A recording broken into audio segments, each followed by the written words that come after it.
Et bien le bonjour à tous, messieurs, dames. On se retrouve pour une nouvelle petite vidéo concernant le Street Fighter V2S. J'ai trouvé un petit coin sympa pour vous montrer ce que j'ai modifié sur la bécane. Bon, du coup, je vous fais quand même un petit tour du propriétaire. Voilà, vous allez voir ce qui a changé, hein. Ça va vite se voir, hein. Ça va vite se voir. Voilà.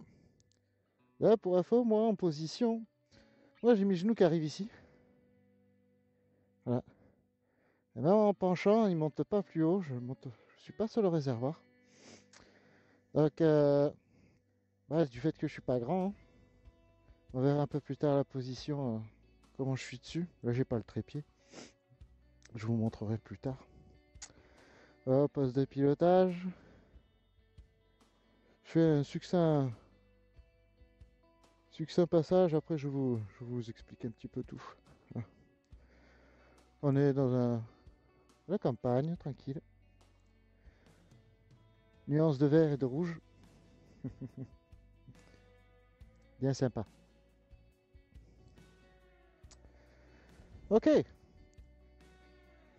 Bon, on va commencer par l'arrière. Allez.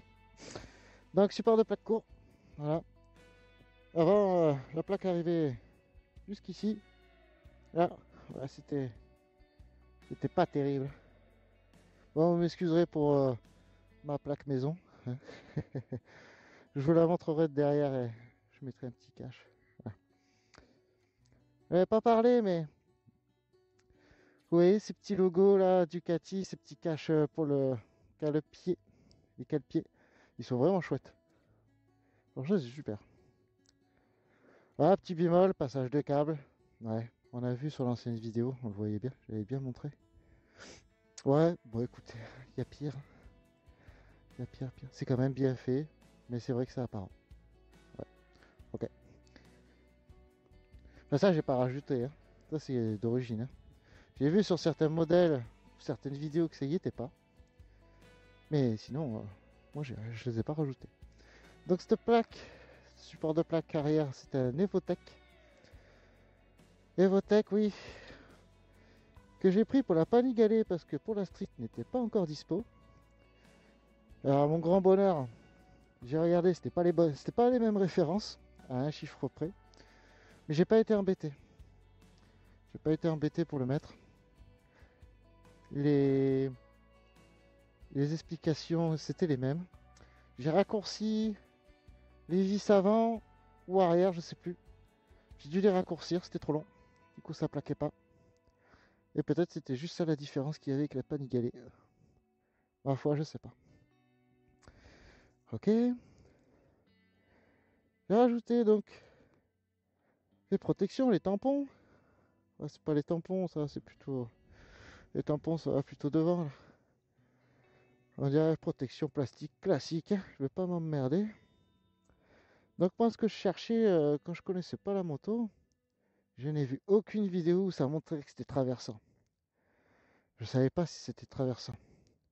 Nouveau bras oscillant, donc on se pose des questions. Est-ce qu'ils ont bouché? Est-ce qu'il y a quelque chose qui obstrue quelque chose? Ah non. Donc j'ai mis ça. On peut mettre la tige filetée, c'est bien traversant. Voilà. Donc ça c'est du Lightech. Lightech couleur titanium. Titanium? Non, c'est pas titanium, je corrigerai. Ensuite on a les Diabolos pour la béquille d'atelier. Faudrait que je pense à l'acheter, la béquille. Parce que là, à part faire joli et encore. Mais bon, c'est quand même plus joli que quand il y a que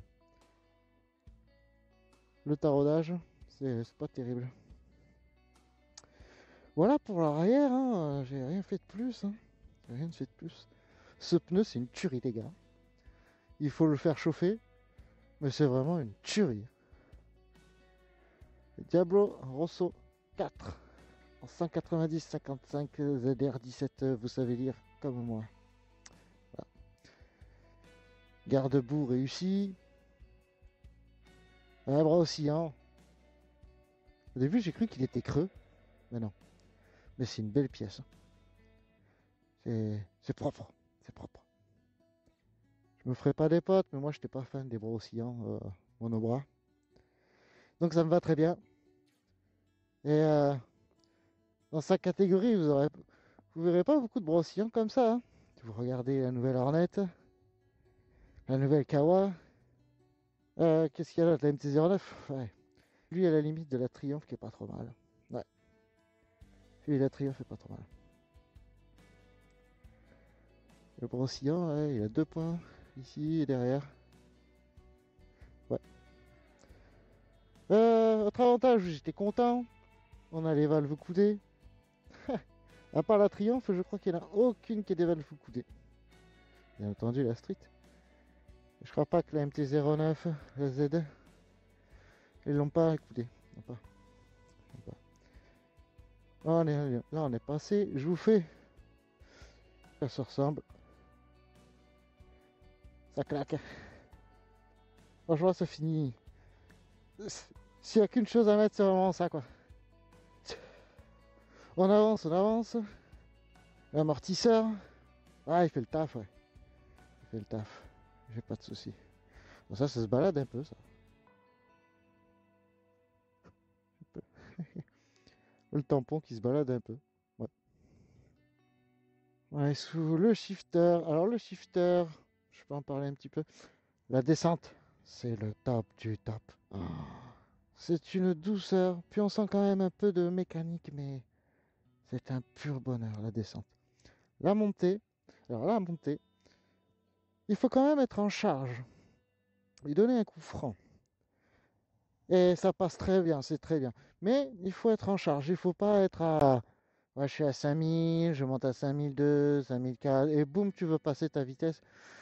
Ouais, elle aime pas trop. Ouais. Je préfère que quand ça envoie un peu des watts, en charge. Son Ducati me l'a dit. Voilà. Quoi d'autre? Ah oui, j'ai perdu une vis. Alors, perdu, attention, je garde mes mots. J'ai rajouté une vis. Le filetage, il est là, vous le voyez ici. Je l'ai rajouté. Je ne suis pas sûr que je l'ai perdu en fait. Je sais pas s'ils l'ont mis à la production, j'en sais rien en fait. Mais je l'ai rajouté. Je peux pas vous dire si je l'ai perdu ou si il n'était pas. Ma foi. Voilà. On passe au poignet. Allez, on monte au poste de pilotage. La protection asservie. Ouais, j'ai pris du asservie. Ouais. Je suis un ancien tout-terrain man. Donc je me suis dit, bon, ils font pour road. Asservie, quelque chose road. X-Road. Ouais, X-Road. Ouais. Écoutez, ça change un peu. Ils sont chouettes. Ils sont vraiment chouettes. La finition, elle est dingue. Vraiment. Hein, ce sont des tiges qui sont en bois, on serre. Ça, c'est carte. Voilà. Réglables aussi. Ah, ils sont vraiment bien foutus. Bon, au final, il n'y a que 3 ou 4 positions. Quand vous déplacez cette vis, après, vous n'avez plus trop le choix. Parce que cette vis, elle arrive presque en butée. Donc, ils vont bien. Gauche et droit.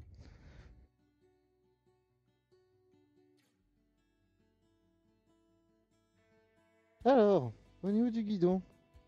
Bon, bah, ça, c'est c'est mon support, hein. C'est mon support pour la caméra. J'en ai un autre en rouge, vous avez peut-être vu sur les anciennes vidéos. Il est bien, il est joli. Mais j'ai pas la position que je veux. Alors là, maintenant, ça doit aller mieux. Enfin, j'ai trouvé ce que je voulais, quoi, surtout. Mais ça, qu'est-ce que c'est? Qu'est-ce que c'est? Ben, c'est un indicateur d'angle. Donc, indicateur d'angle que j'ai acheté. Alors, c'est pas fait pour la moto. C'est un inclinomètre. Je n'ai pas testé encore. Et ben, c'est l'avant-première, voilà. Là, on m'indique un angle de 6 degrés, j'en sais rien. On fera sur du plat et on fera un test ensemble tout à l'heure. Voilà. On verra ce que ça donne. Il est petit, il est rouge. Il va bien avec la moto. On le fixe comme ça, avec des vis rondelles, passe-câble ou passe-collier. Et puis ça va bien. On verra. Si c'est bien, Je vous en parlerai, on en parlera en commentaire. Ouais, ok. Oh, ces mâts de cylindre, ils sont beaux. Alors, ensuite, là j'en ai chié les gars. J'y ai passé un temps monstre. Grille de radiateur. Alors, je me suis dit, bon ben, la Panigale et le Street c'est la même moto. Grosse erreur. Grosse erreur parce que en fait, c'est pas les mêmes carénages devant. Bah oui, Fuentix. Imbécile. Non, je le commande, ça passe pas. Bon, bah, c'est vrai, j'ai regardé. C'est pas les mêmes refs, effectivement. Elle est beaucoup plus grande. La Panigale est beaucoup plus grande, la grille. Donc j'ai modifié. C'est pas dégueu. Ça couvre 98% du radiateur. Je l'ai pas abîmé. Voilà, j'ai mis les protections qu'elle est bien. Ça fait bien. Voilà, je suis content. Sachez que, donc c'est une Evotech. L'Evotech est disponible sur le site d'Evotech. Pas sur un autre qui les vend aussi. Mais sur le vrai site Evotech, vous avez les notices et tout. Et celui de Street Fighter, il existe le de 2025, mais pas disponible. Donc en fait, c'est un mal pour un bien. Je me suis quand même emmerdé pour quelque chose parce que il n'est pas disponible. Donc je l'ai modifié en prenant celui de la Panigale. C'est pas du tout les mêmes. Hein. Il va falloir faire beaucoup de modifs si vous voulez la grille avant ou quand ça sortira. Et il faut faire pas mal de modifs, la découpe, déplacer les protections. Là-haut, il faut une vis supplémentaire. C'est pas la vis d'origine. Voilà. Mais moi, ça fait le taf, ça fait beau. C'est ce que je voulais.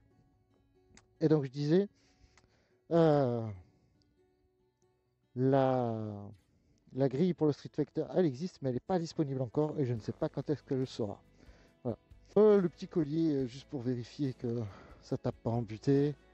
Vous voyez, hein, quand on freine, hein, ça descend. Ça descend bien. Hein. Ça descend bien. Protection. Lightech, idem. Pareil, c'est traversant. J'ai pas vu une seule vidéo qui le montrait, donc je connaissais pas la fourche. Donc, puis dis peut-être qu'il y a un truc au milieu qui va nous casser les bonbons.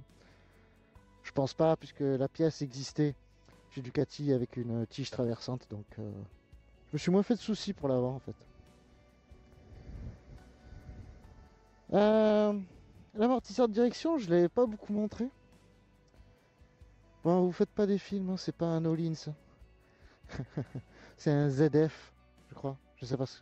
J'ai vu ça il y a pas longtemps. ZF, je crois, ouais. J'ai pas le modèle. Et est-ce que c'est bien ZF? Je crois. Euh, je connais aussi la référence du. Je sais ce que c'est comme modèle. Beaucoup demandé. Et je l'ai trouvé le modèle, je vous l'afficherai. Le modèle de l'amortisseur arrière. Je l'ai trouvé. Voilà, voilà. C'est pas mal. Hein. C'est pas mal. Qu'est-ce qu'il me reste à mettre? Allez, poignée chauffante. Pas à la première révision, ce sera un petit peu après parce qu'ils pourront pas tout faire à la première révision. Ducati, ils sont débordés. Poignée chauffante. Hein. Le bouton ici. 3 modes. 1, 2, 3. Et off. 4 modes, si on veut. Voilà. Régulateur de vitesse. Alors, faut payer. Ils injectent un code.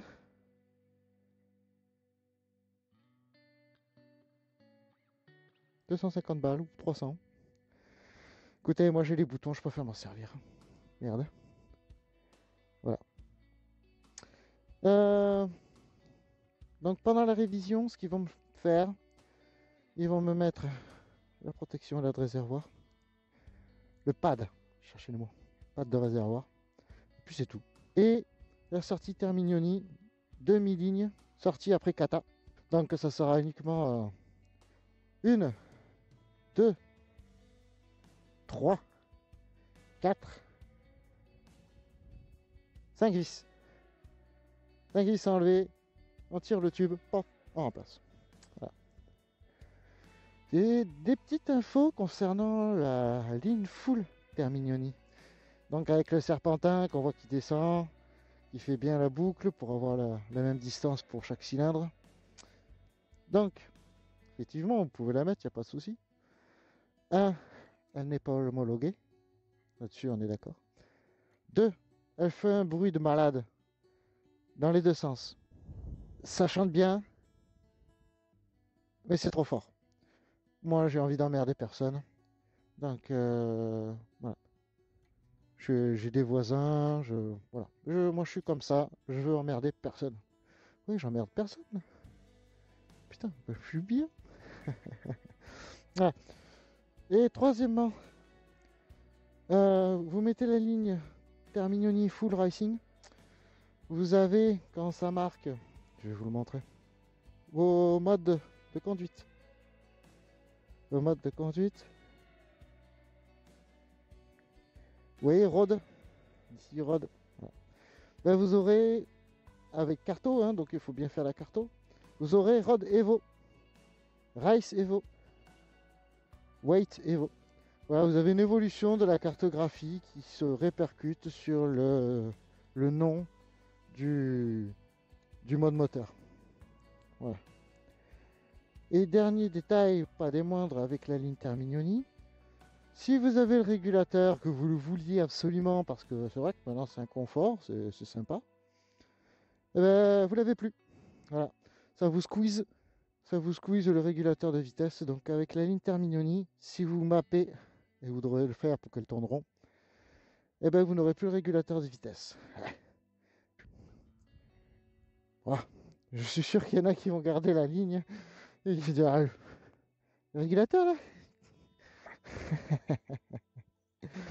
Balek. Voilà, voilà. Bon, j'espère que ce petit tour vous a fait plaisir. Tellement de vidéos sur YouTube. Allez voir la vidéo. Le moteur V2, nouveau moteur V2 Ducati, pardon. Je sais plus quelle chaîne c'est, mais vous tapez nouveau moteur Ducati. Et ils expliquent ce qu'il y a dedans, comment ça fonctionne. Et vraiment, c'est pas un moteur de merde, quoi. Il y a les dernières technologies qui sont dedans, quoi. Des soupapes creusées, des calages variables, des machins. C'est super intéressant. Comme ça, vous connaîtrez votre moto de fond en comble. Bon, allez, je vais faire ce qui me plaît le mieux. C'est rouler. Yes. Yes. Yes. Alors, croyez pas que je vais chauffer les pneus là. C'est juste avec qui. Regardez-moi cette maniabilité là. C'est un truc de ouf. C'est jouissif. Jouissif.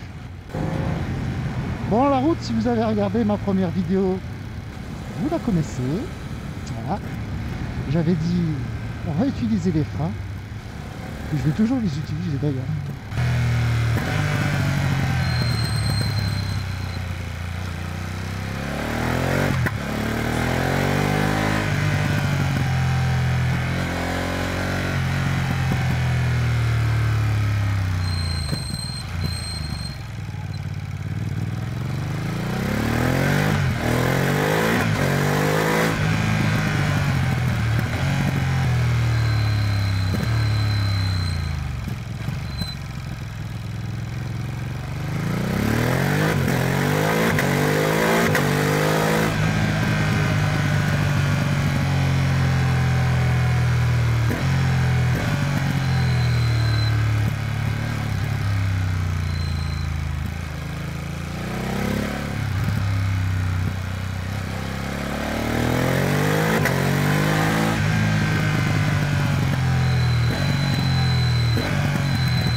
Une autre route un peu plus défoncée.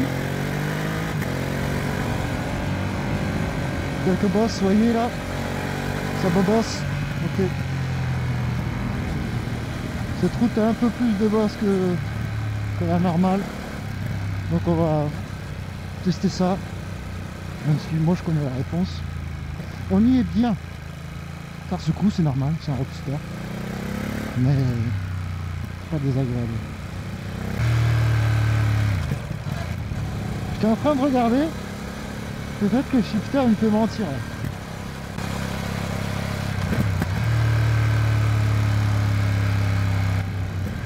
C'est parfait, hein. Pas de soucis, hein.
C'est d'une efficacité, d'une facilité déconcertante.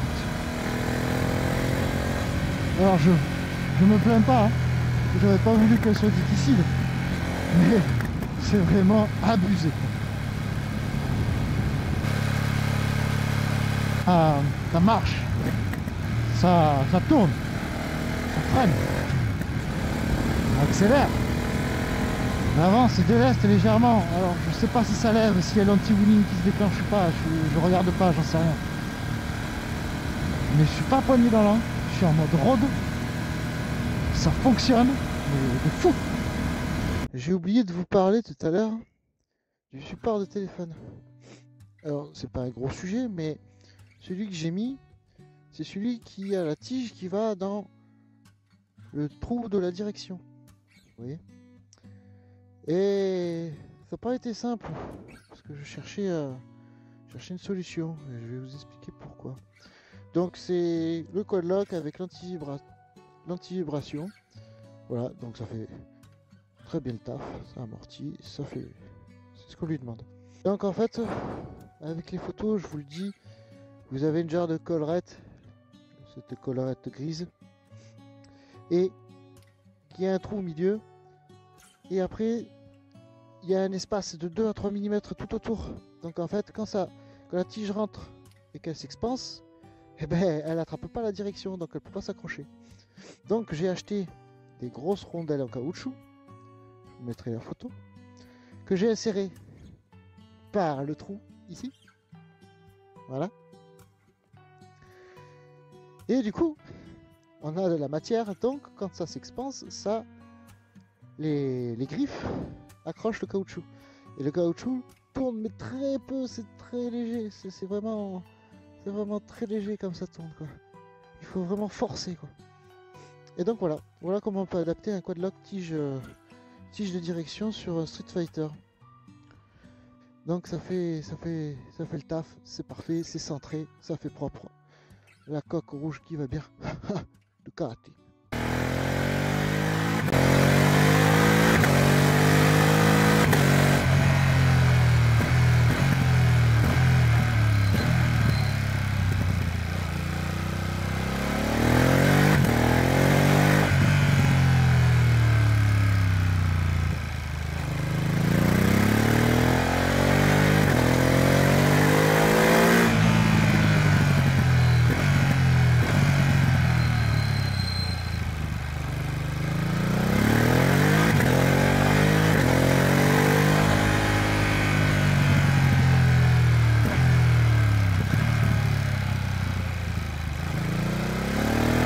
Ah, c'est hyper joueur, c'est génial. T'es en confiance totale. Bon, messieurs, dames, j'en ai fini pour ma sortie. Et puis encore, on fera encore 2 sorties, allez, peut-être 3. Puis après, ça sera la révision. Limite, j'ai hâte quand même. Voilà. J'espère que ça vous a plu, que j'ai rien oublié. Ça m'a fait plaisir cette petite vidéo là, je me suis arrêté, j'ai fait tout ce que je voulais faire. Si vous avez des questions, bah on discute hein, en commentaire tranquillement, hein, pas de soucis. Allez, on en a fini pour aujourd'hui. Je vous dis à la prochaine.